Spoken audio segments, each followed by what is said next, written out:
हरे कृष्णा। श्रीमद् भगवद गीता यथा रूप की जय।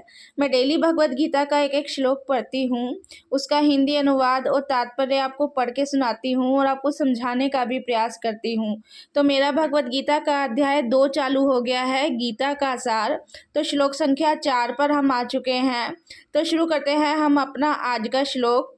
अर्जुन वाचा कथम भीष्म महम सांख्ये द्रोणम च मधुसूदन ईशुभिः प्रतियोत्स्यामि पूजाः वरिसूदन।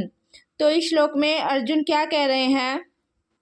अर्जुन ने कहा, हे शत्रुहंता, हे मधुसूदन, मैं युद्ध भूमि में किस तरह भीष्म तथा द्रोण जैसे पूजनीय व्यक्तियों पर उलटकर बाण चलाऊंगा। तो अर्जुन एक तरह से भगवान कृष्ण से प्रश्न कह रहा है, प्रश्न पूछ रहा है कि मैं किस तरह से द्रोण तथा भीष्म पितामह पर हथियार चला सकता हूँ। अर्जुन ने इससे पहले वाले श्लोकों में युद्ध करने से मना कर दिया था, कि इसलिए ही मना कर दिया था कि इसमें मेरे सारे सगे संबंधी मारे जाएंगे।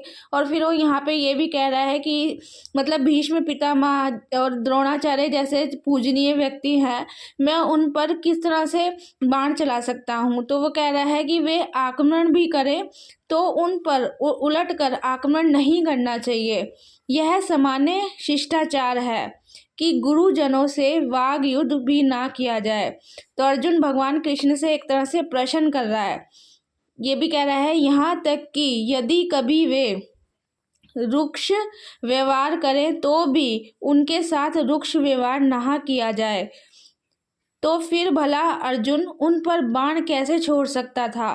तो अर्जुन कृष्ण से सवाल पूछ रहा है कि क्या कृष्ण कभी अपने पितामह नाना उग्रसेन या अपने आचार्य सांदीपनि मुनि पर हाथ चला सकते हैं। अर्जुन ने कृष्ण के समक्ष ये ही कुछ तर्क प्रस्तुत किए। तो अर्जुन जो है कृष्ण से अब ऐसे प्रश्न करने लग गया कि भाई क्या वो अपने पितामह पर हथियार चला सकते हैं, क्या वो अपने नाना उग्रसेन और जो उनके आचार्य हैं जहाँ से उन्होंने शिक्षा प्राप्त की सांदीपनि मुनि, तो उन पर हथियार चला सकते हैं। तो अर्जुन इस तरह के सवाल कृष्ण से पूछ रहे हैं। तो अगले श्लोकों में भगवान बताएंगे कि भगवान उनको क्या जवाब देते हैं। तो आज का हमारा ये श्लोक पूरा हुआ। हरे कृष्णा।